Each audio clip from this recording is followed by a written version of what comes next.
The air inside the chapel was unbearably heavy, thick with the weight of sorrow and unspoken grief. The dim morning light filtered through the stained glass windows, casting soft, fractured colors onto the dark oak casket at the center of the aisle. A neatly folded flag rested atop it, a symbol of duty, of sacrifice. But for those who knew Michael Donovan, none of this felt fair. Rows of soldiers sat in rigid silence, their crisp uniforms betraying no emotion, yet their eyes told a different story. Each man had fought beside Michael, had witnessed his courage in the face of relentless danger, and yet here he was, lifeless, unmoving, stolen away not by war, but by something far crueler: time. In the front pew, Catherine Donovan, his only sister, sat motionless, her fingers trembling as she clutched a damp tissue between them. Her eyes, swollen from sleepless nights, remained locked on the casket, as if willing it to be a mistake. She had always believed Michael was indestructible.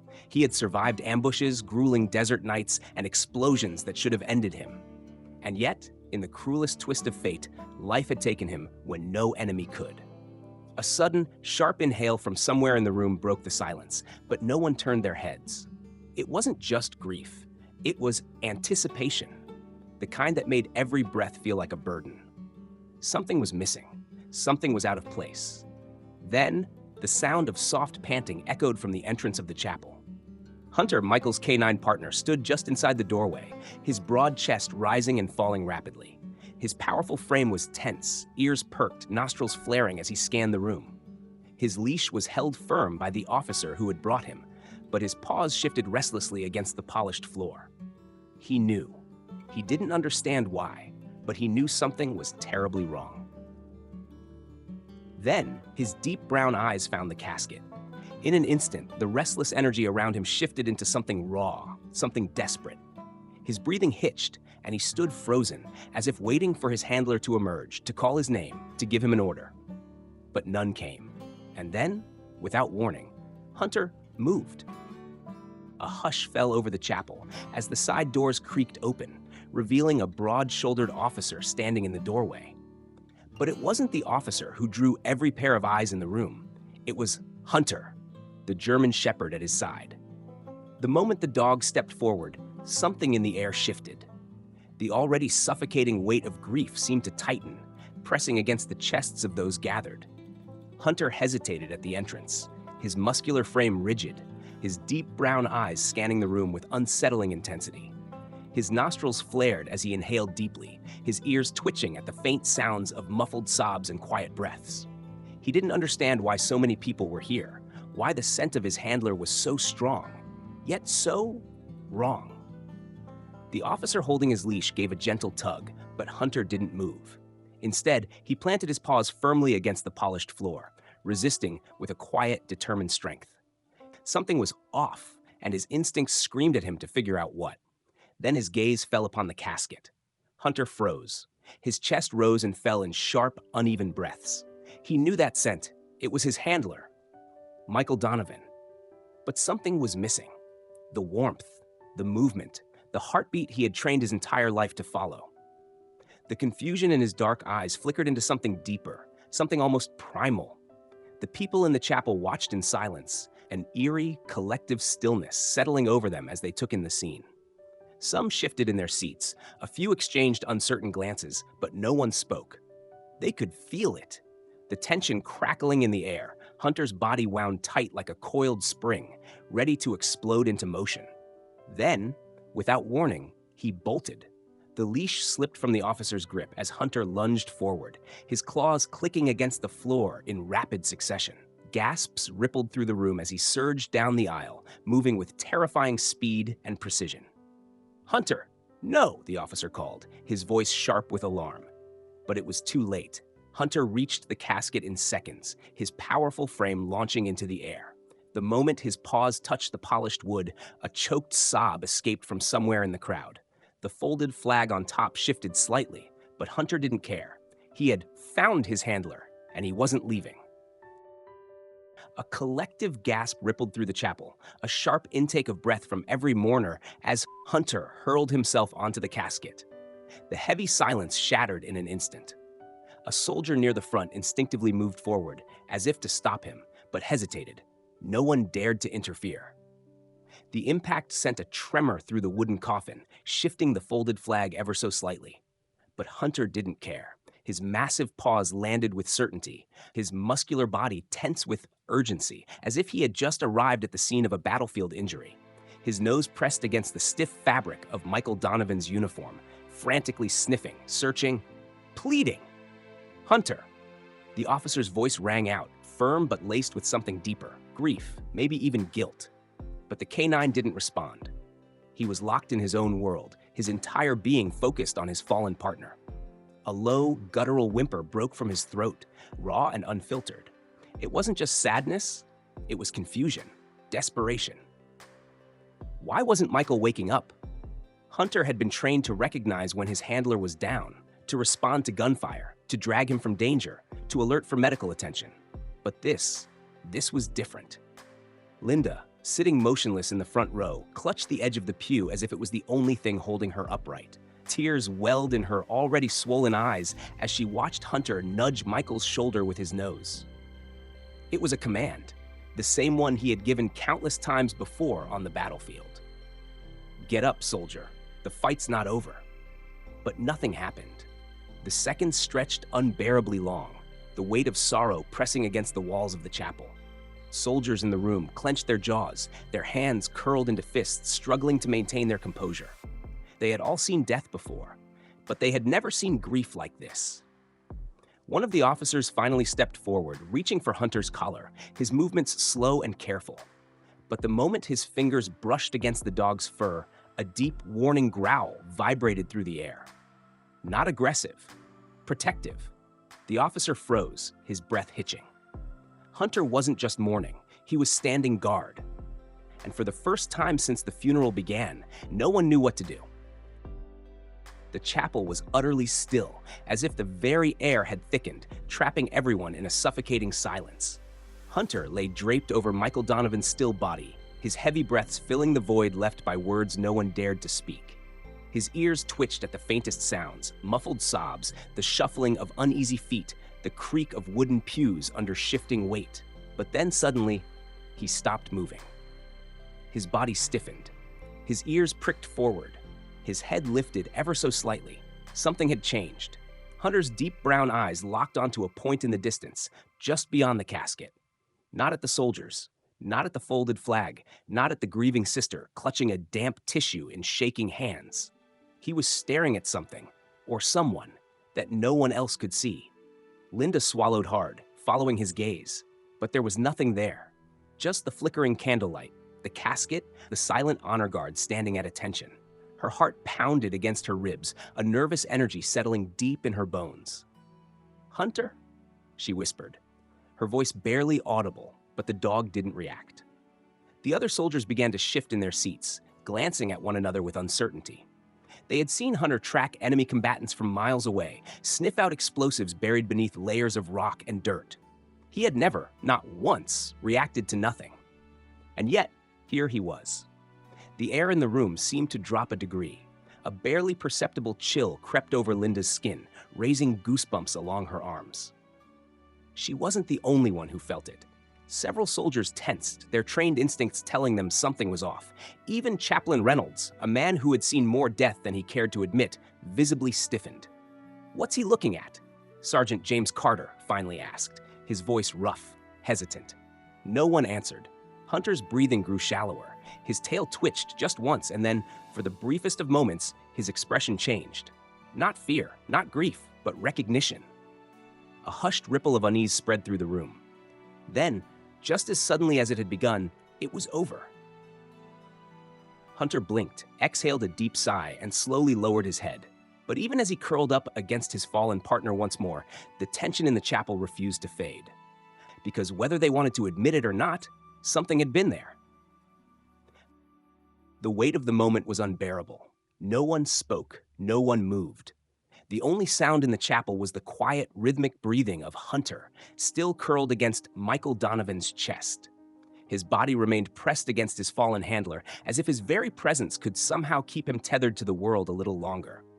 But deep down, even Hunter knew, Michael wasn't coming back. A muffled sob broke the silence. Linda, her face pale and streaked with tears, clutched the pew in front of her, her fingers white from the pressure. She had been strong for so long, had carried the weight of her brother's absence for years as he served overseas, but nothing had prepared her for this. And yet, no one in the room was grieving more than Hunter. A quiet murmur passed between two soldiers in the back. Someone shifted uncomfortably. Even the chaplain, a man accustomed to standing in the presence of grief, seemed to hesitate. How do you take a dog away from the only person he has ever truly loved? Slowly, an officer stepped forward, his boots clicking softly against the polished floor. He reached out, his hand hovering just above Hunter's collar, preparing to pull him away. But then, a growl. Low, steady, unwavering. Not aggressive, but final. The officer froze. Hunter's grip on Michael's uniform tightened, his claws pressing into the fabric. His body was rigid, protective, as if even in death, he refused to abandon his duty. "Let him be," the chaplain finally said, his voice calm but heavy with understanding. "He's grieving, just like the rest of us." A deep, broken whimper escaped Hunter's throat. His nose nudged Michael's arm, a signal, the same one he had given countless times before on the battlefield. "Get up, soldier." But no response came. Linda wiped at her tears, her voice trembling as she whispered, "He doesn't understand." The chaplain inhaled sharply. Maybe he does. The words hung in the air like a weight no one could shake. Then, slowly, almost imperceptibly, Hunter's ears twitched. His body stiffened once more, but this time it wasn't in resistance. It was recognition. His gaze lifted, his head tilting slightly, as though listening to something no one else could hear. And just like that, the air in the chapel seemed to change. A strange hush settled over the room. Not just sorrow, but something else. And in that moment, it felt like Michael wasn't truly gone. The silence in the chapel was shattered by the first crack of gunfire. Outside, the 21-gun salute had begun, the sharp, precise blasts cutting through the heavy air like a blade. Each shot echoed into the sky, a final tribute to a soldier who had given everything. The mourners flinched at the sound, their grief made tangible with every pull of the trigger. But inside, Hunter did not move. He remained by Michael Donovan's side, his body still pressed close, his breathing slow and deep. Even as the last round fired, even as Linda trembled under the weight of the folded flag pressed to her chest, Hunter did not flinch. But then came the sound that broke everyone. The first note of taps drifted through the chapel, soft yet piercing, a solemn farewell that wrapped around the room like an unseen force. The lone bugler stood outside, his silhouette stark against the afternoon sky, his instrument gleaming in the cold light. Each mournful note carried with it the weight of 1,000 unspoken words, an entire lifetime condensed into a final, heartbreaking melody. And that was when Hunter finally moved. Slowly, deliberately, he lifted his head from Michael's chest. His ears twitched at the sound of the horn, his deep brown eyes filled with something indescribable, understanding, maybe even acceptance. Then, with a slow, measured motion, he straightened his posture. Every soldier in the room watched in stunned silence as Hunter stood tall and proud, his body no longer curled in sorrow, but held with dignity. And then, with absolute precision, he raised his paw and placed it on Michael's casket. Gasps rippled through the mourners. It was not frantic, not desperate. It was deliberate, a final act of loyalty. Tears welled in Linda's eyes, her breath hitching in her throat. Around her, hardened men who had once fought alongside her brother wiped at their faces, their rigid composure cracking under the sheer weight of the moment. The bugler's final note rang out, fading into the cold, empty air. And in that silence, Hunter did not waver. He stayed like that, a soldier saying goodbye to his partner. And for the first time, it felt like the war was truly over. The final echoes of taps had long faded, but the weight of the ceremony still pressed heavily on the mourners. Hunter remained at the foot of Michael Donovan's casket, his body motionless, his deep brown eyes locked on the polished wood as if willing it to open. The chapel doors groaned as they swung open, letting in a gust of cool air that rustled through the room. The shift in temperature sent a shiver down Linda's spine, but it wasn't just the cold, it was something else. Something unseen, yet undeniably present. Hunter exhaled a slow, deep breath. Then, without warning, he lifted his head and turned, Not toward the casket, not toward Linda, but toward the empty space near the altar. Linda's breath caught in her throat. At first, it seemed like nothing.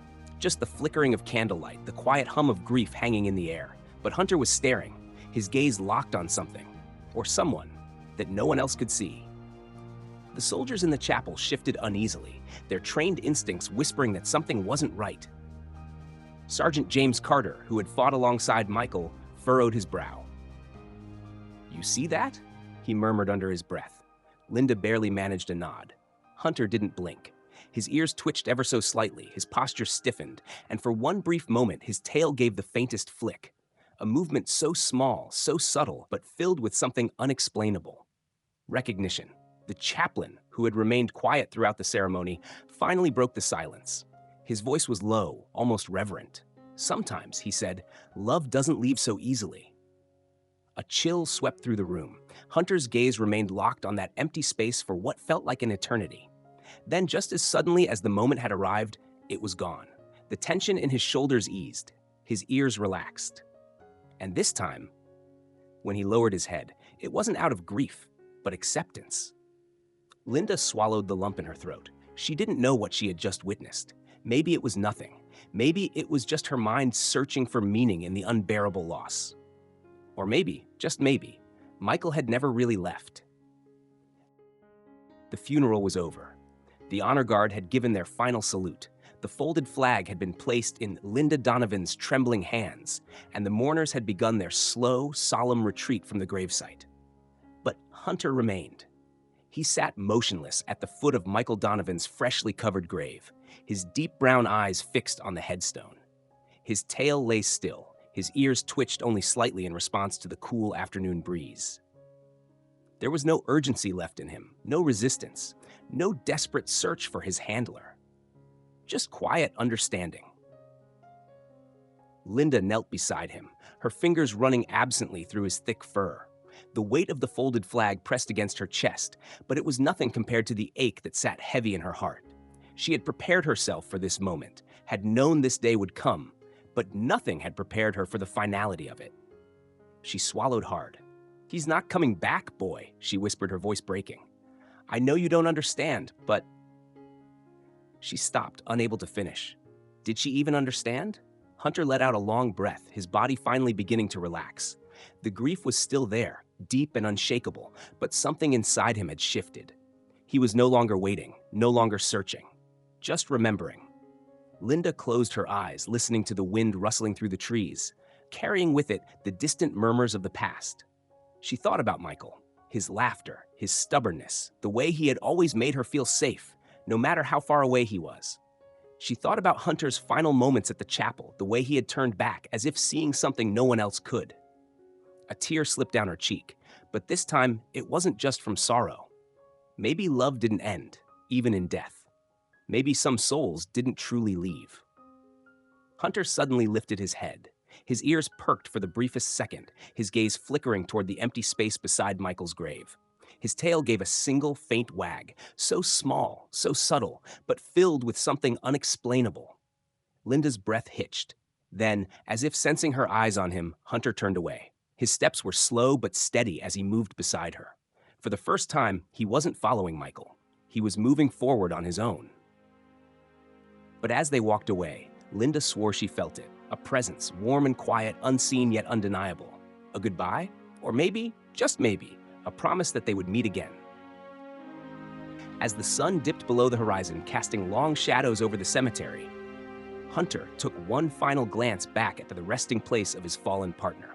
His journey with Michael Donovan had come to an end, but the love, the loyalty, and the unbreakable bond they shared would never fade. This story is more than just about loss. It's about the depth of devotion that animals give us without question. Hunter didn't serve out of obligation. He didn't love because he had to. He loved because that's what dogs do. Their loyalty knows no conditions, no limits, no expiration. And yet, too often, animals are abandoned, mistreated, or taken for granted. They ask for so little, just care, kindness, and a place to belong. And in return, they give everything. So if this story touched you, let it serve as a reminder. Respect them, cherish them, and and never forget that their love is one of the purest gifts we will ever receive. Because love, whether between a soldier and his canine or a family and their pet, never truly dies. It lives on in the hearts they leave behind.